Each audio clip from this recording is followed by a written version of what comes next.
पंजाब केसरी में आप सबका स्वागत है। मैं हूं चंद्रशेखर धरनी। इस वक्त हम मौजूद हैं पंचकुला के अंदर हरियाणा स्टेट फार्मेसी काउंसिल के प्रेसिडेंट दिनेश अदलखा जी के पास। इनसे बातचीत करेंगे कई अहम इश्यूज़ को लेकर। आपको बताना चाहेंगे कि छत्तीसगढ़ के अंदर एक ऐसा बोर्ड चल रहा था जिसको लेकर कहीं ना कहीं छत्तीसगढ़ सरकार ने भी मान्यता नहीं दे रखी थी, और वहाँ के बच्चे कैसे 12वीं पास करते रहे, और 12वीं पास करने के बाद वो लोग पंजाब से फार्मेसी का जो है डिप्लोमा उनको मिल जाता था, और वो लोग रजिस्ट्रेशन के लिए यहाँ आते थे। आखिरकार मामला पुलिस के पास पहुँचा, क्योंकि फार्मेसी काउंसिल इस मामले में बहुत सचेत है।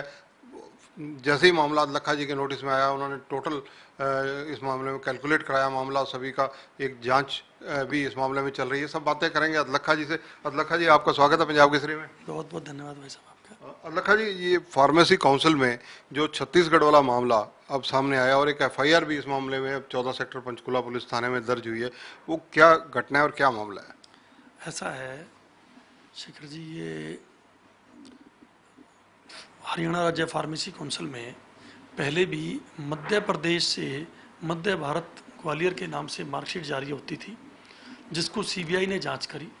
सीबीआई ने जांच में उनको गलत पाया। हरियाणा के मुख्य सचिव के द्वारा एक पत्र जारी किया गया कि जिन्होंने मध्य भारत ग्वालियर से 12वीं कर रखी है उन सबको अमान्य समझा जाए। हमने उन पर नोटिस दे दिए। नोटिस देने के बाद वो लोग हाई कोर्ट चले गए। मीनवाइल ही एक केस और आया जो छत्तीसगढ़ से था, और उस छत्तीसगढ़ के केस में भी हमने चाहा कि भाई इसमें भी जांच हम कर लेते हैं कि कहीं ऐसा ना हो, इसमें भी दिक्कत हो। तो हमने छत्तीसगढ़ के शिक्षा मंत्री जी को, प्रिंसिपल सेक्रेटरी को और अध्यक्ष छत्तीसगढ़ माध्यमिक शिक्षा मंडल को पत्र लिख करके पूछा कि क्या यह बोर्ड मान्य है। तो उन्होंने लिख के भेजा कि इसकी कोई मान्यता नहीं है। फिर हमने उनसे पूछा कि ये बोर्ड ये कहता है कि हमें टेम्परेरी इक्विवेलेंसी मिली थी। तो फिर उन्होंने चिट्ठी लिख करके जवाब दिया कि टेम्परेरी इक्विवेलेंसी जो हमारे चेयरमैन थे उन्होंने दे दी थी, जो कि कॉम्पिटेंट नहीं थे।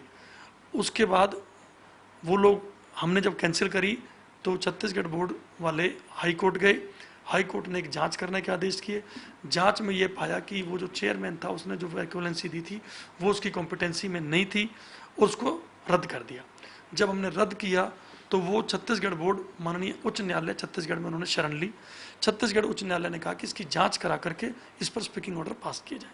स्पीकिंग ऑर्डर जो पास किए गए उसमें उन्होंने ये आदेश किए कि जिन बच्चों ने इस बोर्ड से 12वीं करी है वो छत्तीसगढ़ माध्यमिक शिक्षा मंडल के प्राइवेट स्टूडेंट्स के रूप में उनको अनुमति दी जाती है कि वो वहाँ पेपर दें, और उनको अंकसूची जो है, जो मार्कशीट है, वो छत्तीसगढ़ माध्यमिक शिक्षा मंडल की जारी की जाएगी। जिन बच्चों ने छत्तीसगढ़ माध्यमिक शिक्षा मंडल की प्राइवेट परीक्षा में परीक्षा दी उनको उन्होंने छत्तीसगढ़ माध्यमिक शिक्षा मंडल की मार्कशीट जारी कर दी, बाकी को अमान्य माना। उसके बाद बच्चे जो थे, अंजू चौहान वर्सेस स्टेट छत्तीसगढ़ माध्यमिक शिक्षा मंडल के खिलाफ बच्चे हाई कोर्ट गए।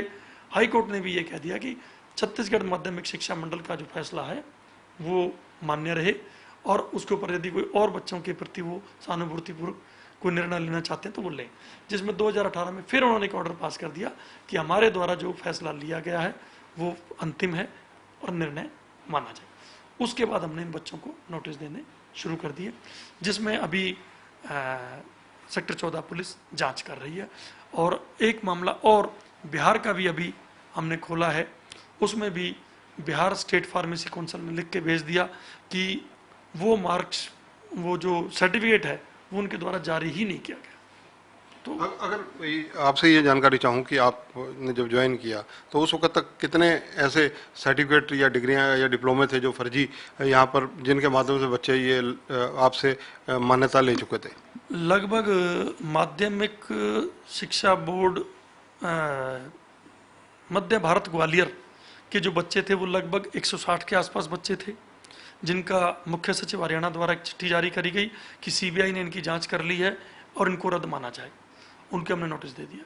दूसरा केस था छत्तीसगढ़ वाला, इसमें लगभग 126-27 बच्चों को मेरे ज्वाइन करने से पहले सर्टिफिकेट जारी कर चुके थे। मेरे ज्वाइन करने के बाद मैंने इस पर जब एग्जीक्यूटिव कमेटी में मामला रखा तो एग्जीक्यूटिव कमेटी ने ये जांच के लिए कहा, तो जांच अब सामने आ रही है और उसमें सेक्टर 14 पुलिस जांच कर रही है।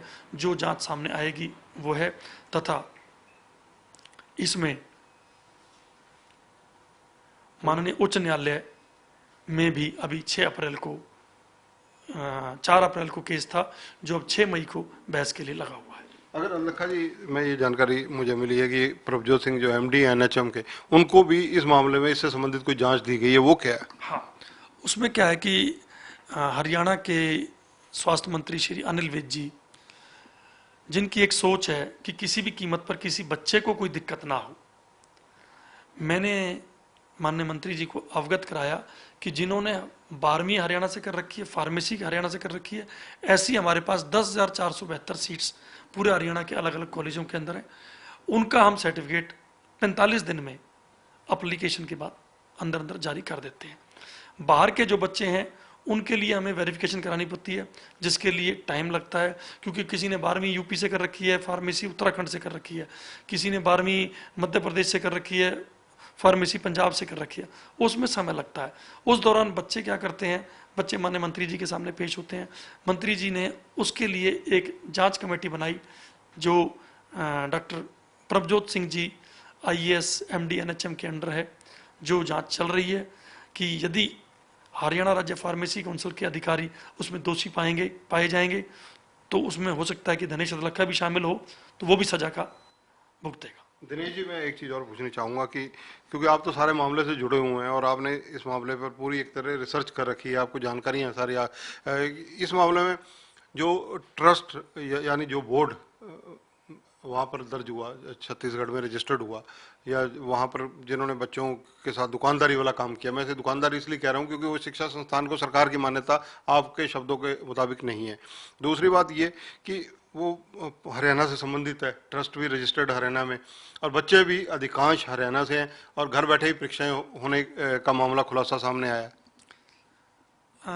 छत्तीसगढ़ माध्यमिक शिक्षा मंडल ने जब जांच करी, तो उनकी जांच के पेज नंबर 7 पर उन्होंने लिखा है कि प्रसाधीन विद्यालय एवं तकनीकी शिक्षा बोर्ड एक ट्रस्ट है, जो कि हरियाणा में रजिस्टर्ड हुआ, और उन्होंने छत्तीसगढ़ में मान्यता के लिए अप्लाई किया। और मेरे पास जितने भी बच्चे यहाँ रजिस्ट्रेशन के लिए आए हैं, वह सभी हरियाणा के रहने वाले हैं, और सबकी उम्र लगभग 25 साल से लेकर 55 साल है। दिनेश जी, जैसा कि देखो, मुख्यमंत्री हरियाणा हो या हरियाणा के गृह मंत्री व स्वास्थ्य मंत्री अनिल विज हो, इनकी बिल्कुल सोच स्पष्ट है और सीधी है कि इस मामले में, भ्रष्टाचार के मामले में 0% टॉलरेशन है। और जो ये एजुकेशनल भ्रष्टाचार हो रहा है, इसको मतलब आपने भी काफ़ी बारीकी से जाकर तभी तहकीकात कर अपने स्टाफ के माध्यम से सारी चीज़ों की जांच करवा कर ही पकड़ा है। इसमें बच्चों को कोई नुकसान ना हो, इसके लिए किस तरह का रास्ता निकाला जाएगा? क्योंकि फार्मेसी काउंसिल में जो बच्चे रजिस्टर्ड हैं, क्या उनकी रजिस्ट्रेशन कैंसिल भी हो सकती है? देखिए, हरियाणा स्टेट फार्मेसी काउंसिल जो है, वो फार्मेसी काउंसिल ऑफ इंडिया के एक्ट से बंधी हुई है। यदि किसी प्रकार का भी कोई भी सर्टिफिकेट कभी नकली निकलता है, तो हम उसको रद्द करने के ही अधिकार रखते हैं। बस हरियाणा फार्मेसी काउंसिल के पास कुल कितने बच्चे रजिस्टर्ड होंगे अभी तक? लगभग अभी हमारे पास 35 से 38 हज़ार बच्चे हमारे पास रजिस्टर्ड हैं हरियाणा स्टेट फार्मेसी काउंसिल में। मैं आपको एक चीज़ बता दूं कि माननीय मंत्री अनिल विज जी ने 5-6 बार बुला करके मुझे कहा, धनेश, किसी भी कीमत पर कोई बच्चा ऐसा जो जेन्युइन हो वो रह ना जाए। तो मैंने पूरा प्रयास किया कि सबकी वेरिफिकेशन टाइमली मंगाई जाए। सब यूनिवर्सिटीज़ को मैंने फ़ोन कर करके कहा कि आप टाइमली सारी वेरिफिकेशंस को भेजें ताकि बच्चों को दिक्कत ना हो। परंतु कहीं कहीं यूनिवर्सिटीज़ में भी ये दिक्कत आ रही है कि वो लिस्ट भेजने में काफ़ी डिले कर रहे हैं। क्यों? क्योंकि मुझे ऐसा लगता है कि Haryana pharmacy council of India ने उस यूनिवर्सिटी को 60 सीट अलॉट करी, तो ना जाने उन्होंने कितने बच्चों को एडमिशन दिया होगा। जैसा कि अभी मानव भारती यूनिवर्सिटी हिमाचल प्रदेश में आपने देखा कि बहुत बड़ा स्कैंडल उनका सामने आया। तो इसी तरीके से और यूनिवर्सिटीज़ को भी मेरा आग्रह है कि समय पर इन बच्चों की वेरिफिकेशन भेज दें। मैं इस वेरिफिकेशन आने के 1 हफ्ते से लेकर 10 दिन के अंदर सर्टिफिकेट जारी कर दूँ। तो देखिए ये हैं दिनेश अदलखा जी, हरियाणा स्टेट फार्मेसी काउंसिल के प्रेसिडेंट हैं। इनका बड़ा स्पष्ट शब्दों में कहना है कि यहाँ पर बच्चों को बिल्कुल भी हरासमेंट नहीं किसी तरह से की जाती। हरियाणा के गृह व स्वास्थ्य मंत्री अनिल विज खुद इस मामले में सजग हैं तथा उन्होंने व्यक्तिगत रूप से 3-4 बार इनको अदलखा जी को कहा है कि किसी बच्चे को कोई परेशानी नहीं होनी चाहिए, साथ ही किसी बच्चे के साथ कोई ज्यादती भी नहीं होनी चाहिए। लेकिन अहम बात यह है, जैसा कि अदलखा जी ने बताया और इन्होंने जो कागज और दस्तावेज अभी तक जुटाए हैं काउंसिल ने, उसके आधार पर बताया कि एक ट्रस्ट रजिस्टर्ड हरियाणा में है और बच्चे भी हरियाणा के, घर बैठे ही एग्ज़ाम्स हो जाते हैं, घर बैठे ही सारी संस्थाएं चल रही हैं और छत्तीसगढ़ में ये धंधा पनप रहा है। फिलहाल ये मामला पुलिस के पास है। पंचकुला सेक्टर 14 की पुलिस इस मामले में इन्वेस्टिगेशन कर रही है और साथ ही साथ अनिल विज जी ने जो स्वास्थ्य व गृह मंत्री हैं, ये जांच एनएचएम के डायरेक्टर प्रभजोत सिंह को भी दी है। उसका कारण है ताकि किसी बच्चे के साथ कोई ज्यादती ना हो। कैमरामैन संजय सिंह के साथ चंद्रशेखर धरनी, पंजाब केसरी टीवी, पंचकुला। हमसे जुड़े रहने के लिए हमारे YouTube चैनल को सब्सक्राइब करें और नई वीडियो की नोटिफिकेशन के लिए बेल आइकॉन को दबाएं। अगर आप ये वीडियो Facebook पर देख रहे हैं तो लाइक जरूर करें और ज्यादा से ज्यादा शेयर करें। धन्यवाद।